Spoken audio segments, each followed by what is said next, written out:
In the small, unassuming town of Maplewood, the residents prided themselves on their quiet, peaceful lives. That was until the night strange things began happening in the town's sewage system. The first signs were smell of foul odor seeping through the streets, strange noises echoing from the manholes, and an occasional sighting of something slithering just beneath the surface. It wasn't until one fateful evening when Michael, the town's head of public works, received a frantic call from a worker in the sewers. The worker, terrified and out of breath, claimed to have seen something down there, something that wasn't human. Michael dismissed it as nerves, assuring the worker it was probably just a large rat or a trick of the light. But the worker's voice shook with genuine fear, and before the line cut off, he heard a blood-curdling scream. The next day, Michael gathered a team to investigate. They descended into the depths of the town's sewage system, their flashlights cutting through the thick darkness.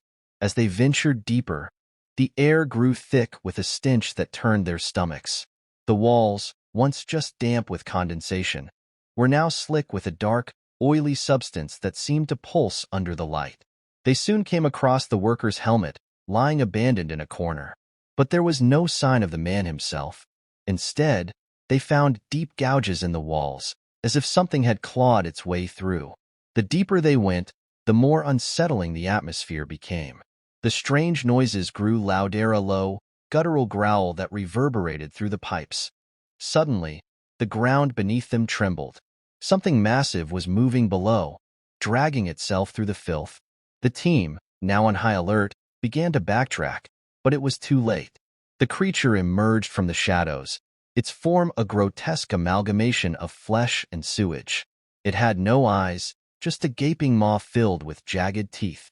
Its body was slick and shiny, covered in the same oily substance that coated the walls. Panic set in as the creature lunged at them.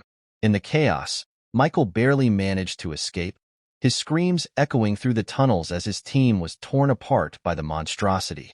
He ran blindly, guided only by the fading light of his flashlight. Finally, he reached the ladder leading back to the surface and scrambled up, gasping for air as he emerged into the night. The townspeople found him the next morning, babbling incoherently about the horrors he had witnessed. The entrance to the sewer was sealed off, and the town declared the incident an accident, blaming it on a gas leak. But Michael knew better. He could still hear the creature's growls at night, rumbling beneath the town like a distant thunderstorm. The creature was still down there, lurking in the darkness, waiting for its next victim. And as the days went on, more residents began to disappear, one by one, swallowed by the darkness beneath their feet. Weeks passed, and Maplewood's once peaceful atmosphere had turned into one of palpable fear. The townspeople were on edge, whispering about the disappearances and the strange, rancid smell that now permeated the air. No one dared to speak openly about the real reason behind the vanishings, but everyone knew something was lurking beneath them. Michael had become a recluse, haunted by the horrors he had witnessed. He couldn't sleep, couldn't eat.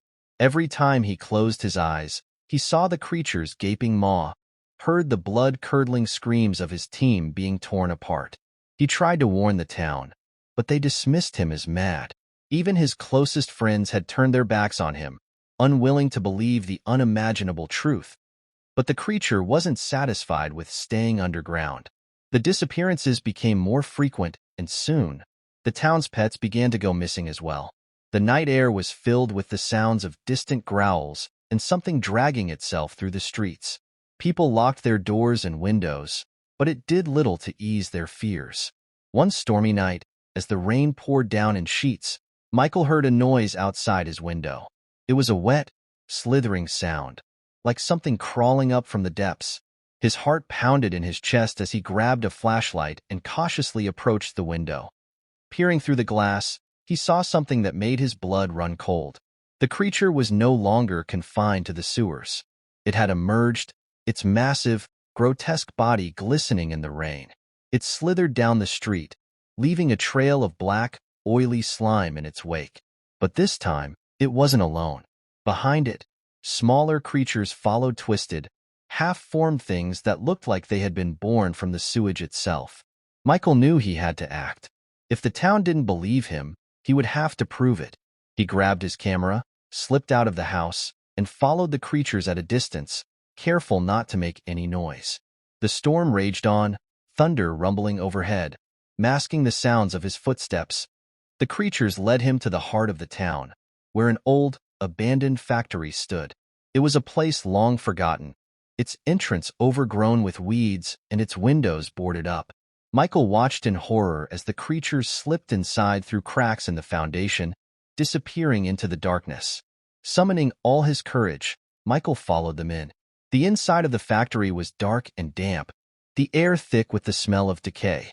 His flashlight flickered as he navigated through the labyrinth of rusted machinery and debris.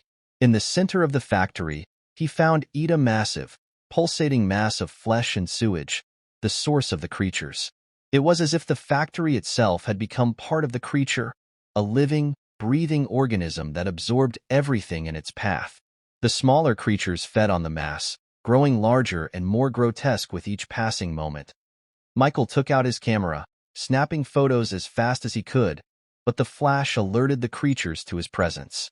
The largest of them turned its eyeless head towards him, letting out a deafening roar that echoed through the factory. Michael's heart raced as he turned and ran, the sound of the creatures pursuing him growing louder with each step. He burst out of the factory and into the rain, but the creatures were fast, their wet bodies slithering across the ground with terrifying speed. Michael ran for his life, the fear gripping him like a vice.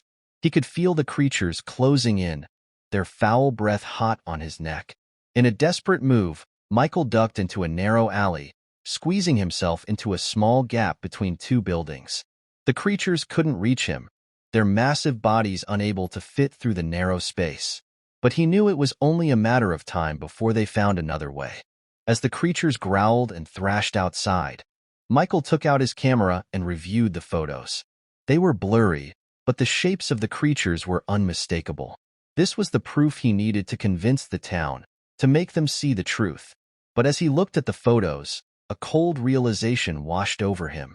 The creature was no longer just a product of the sewage. It had been feeding, growing, and evolving. It had become something more, a plague, a sentient mass of corruption that would not stop until it consumed everything. The rain poured down harder, and Michael knew he couldn't stay hidden forever. He had to get out, had to warn the town. But deep down, he wondered if there was anything left to save. Summoning the last of his strength, Michael squeezed out of the alley and sprinted towards the town square. But as he ran, the ground beneath him began to shake, and the creatures let out a collective roar. The mass in the factory had awoken, and it was coming. As Michael reached the town square, the earth split open behind him, and the creature emerged, a towering, writhing monstrosity of flesh and sewage, its many mouths opening wide to swallow the town whole.